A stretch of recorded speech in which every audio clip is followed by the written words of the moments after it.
你知唔知全球最頂尖嘅1%富人喺2008年金融海嘯之後，佢哋嘅財富唔係縮水，而係翻咗幾番。而同一段時間，香港嘅打工仔扣除通脹之後，實質人工係原地踏步甚至倒退。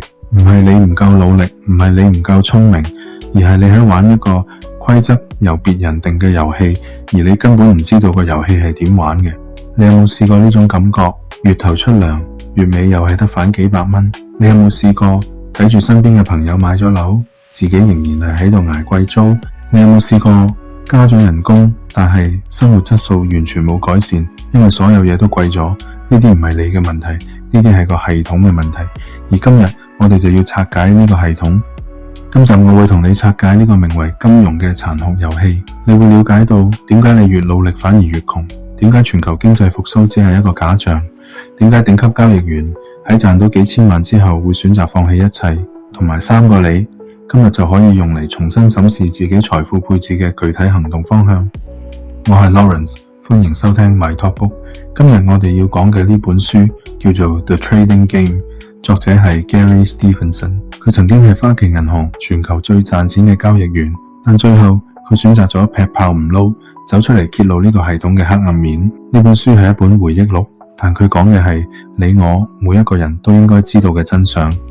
Gary Stephenson 嘅故事係一個典型嘅逆天改命傳奇，但我要你留意佢嘅故事唔係叫你去模仿佢，而係叫你去理解喺呢個系統入面係咩嘢，決定咗一個人嘅命運。Gary 細個喺倫敦東區嘅 Ilford 長大，佢老豆係郵差，媽咪係家庭主婦。佢哋屋企唔係窮到冇飯開，但係每一分錢都要計住用。Gary 由細就對錢有一種既愛又怕嘅感情。佢書入面有一段好觸動我嘅描述。佢細個時，老豆俾咗佢一個英鎊硬幣，叫佢去買汽水，但係佢喺路上跌咗個硬幣，喺地下爬咗好耐都揾唔返，最後空手而回，喊住返屋企。呢個畫面係佢整本書嘅縮影，對金錢嘅渴望同對失去金錢嘅恐懼係推動佢整個人生嘅核心動力。呢個感受，我相信好多香港嘅打工仔都好有共鳴。我哋呢一代人係喺唔夠錢就係失敗嘅文化入面長大嘅。我哋嘅父母用自己嘅血汗錢供我哋讀書，希望我哋可以出人頭地。我哋嘅努力係帶住一種深層嘅恐懼，唔係為咗追求成功，而係為咗逃離貧窮。Gary 嘅故事係一個關於呢種恐懼點樣驅動一個人走向極端嘅故事。Gary 讀書成績唔差，但佢喺中學因為賣大麻俾同學而被踢走。呢個細節好重要，唔係因為佢壞，而係因為佢由細就有一種揾錢嘅本能，一種想要突破自己出身嘅渴望。後來佢考入咗倫敦政治經濟學院 LSE， 係英國最頂尖嘅社會科學院校之一。但佢喺 LSE 嘅感受係格格不入，周圍都係有錢人家嘅子弟，佢係少數嘅基層出身學生。喺 LSE Gary 第一次真正感受到階級嘅鴻溝，唔係因為有人歧視佢，而係因為佢發現有錢人家嘅子弟同佢哋係喺完全唔同嘅軌道上運行嘅。佢哋唔需要擔心學費，唔需要打工幫補，佢哋嘅暑假係去實習或者旅行，而唔係去超市做收銀員。Gary 意識到呢個世界嘅遊戲規則係由出生決定嘅，但係佢唔甘心。改變佢命運嘅係一個叫做 The Trading Game 嘅比賽。花旗銀行喺 LSE 舉辦咗一個模擬交易比賽，用數學同策略嚟決定勝負。Gary 憑住佢對數字嘅直覺同對人性嘅洞察，贏咗比賽，獲得咗喺花旗銀行實習嘅機會，最終成功入行。呢個比賽係 Gary 人生嘅轉捩點。但係我要你留意一件事， Gary 贏得呢個比賽唔係因為佢讀書最叻，唔係因為佢最勤力，而係因為佢有一種別人冇嘅洞見。佢識得喺混亂中找到規律，識得喺別人恐懼嘅時候保持冷靜，識得用一個唔一樣嘅角度去睇問題。呢個能力係佢出身基層嘅副產品，因為佢由細就要喺資源匱乏嘅環境中生存，佢學識咗點樣用最少嘅資源達到最大嘅效果。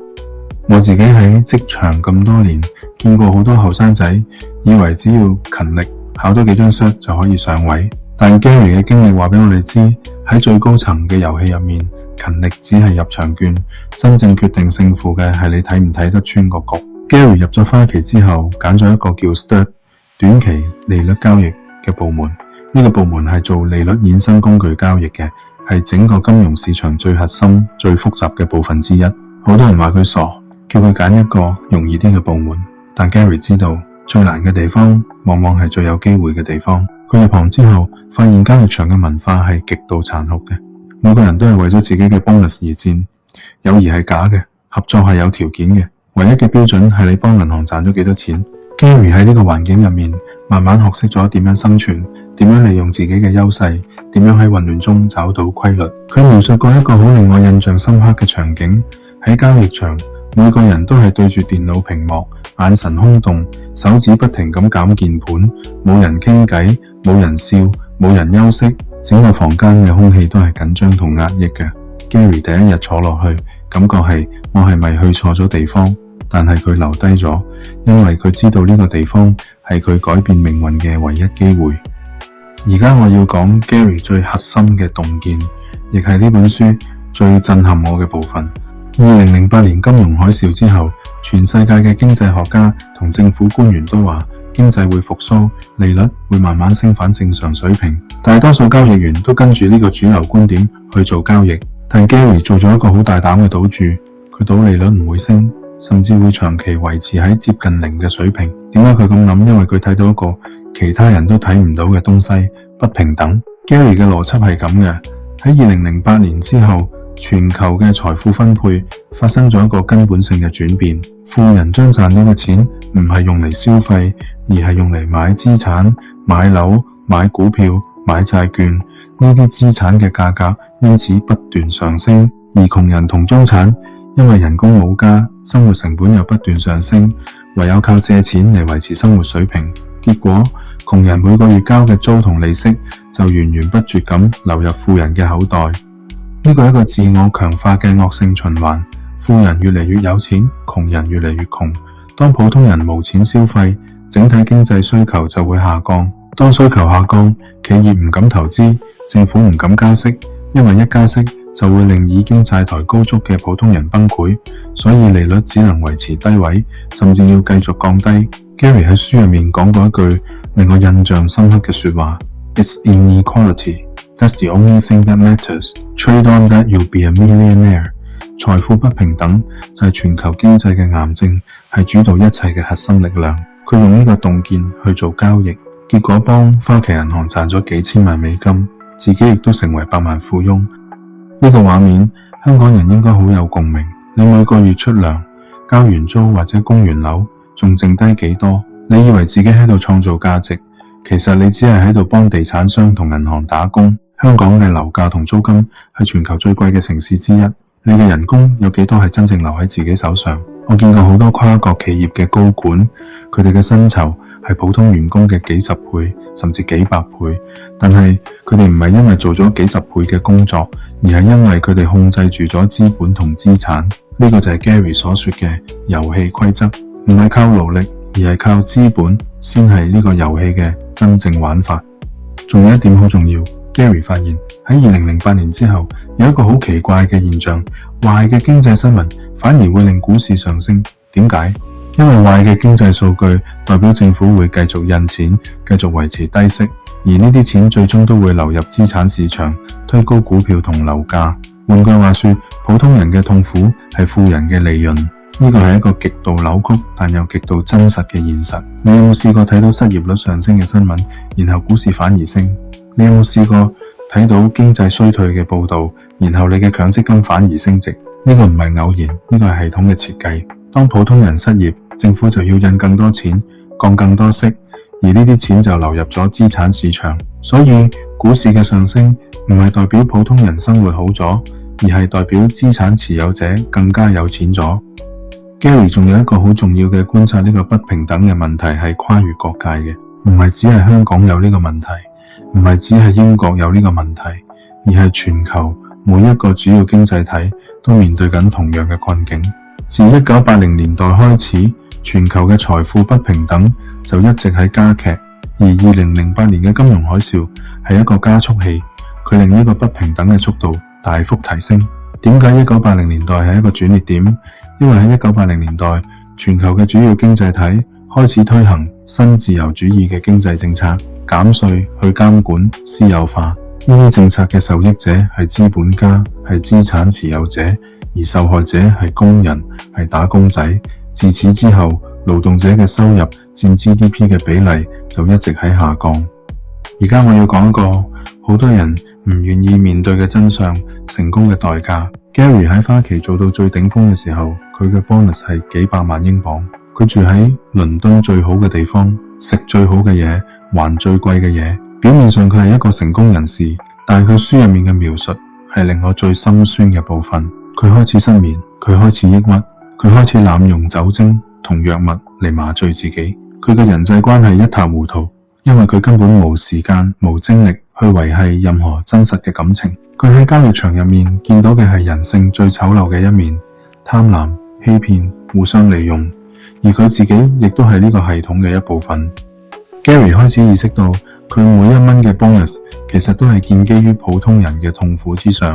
當佢賭利率唔會升，佢係賭緊普通人嘅生活唔會改善；當佢賭資產價格會繼續上升，佢係賭緊年輕人永遠買唔起樓。佢嘅成功係建立喺無數人嘅失敗之上嘅。呢個認知令佢陷入咗嚴重嘅道德危機。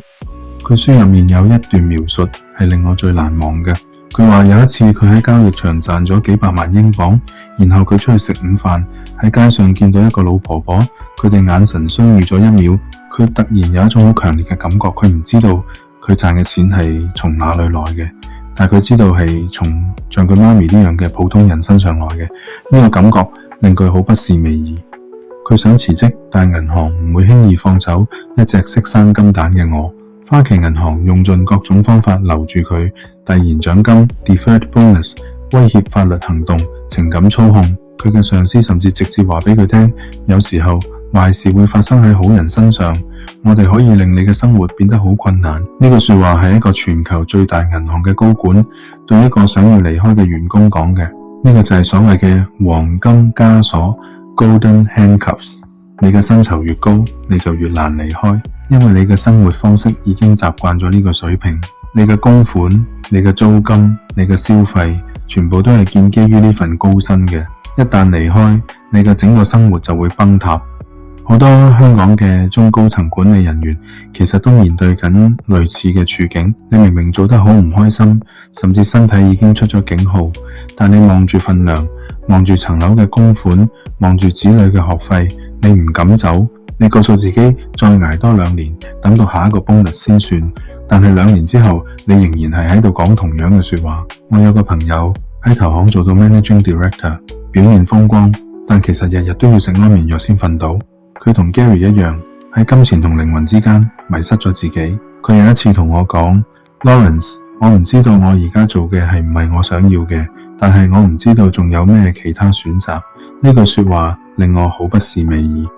Gary 書入面仲有一個好細節令我好深刻。佢描述喺交易場工作嘅人，好多人係10幾年都唔去公司食堂食飯嘅，因為佢哋唔捨得離開個 desk， 哪怕係幾分鐘。佢哋係咁樣形容嘅 ：We eat on the desk。呢3個字係整本書最令我心寒嘅3個字。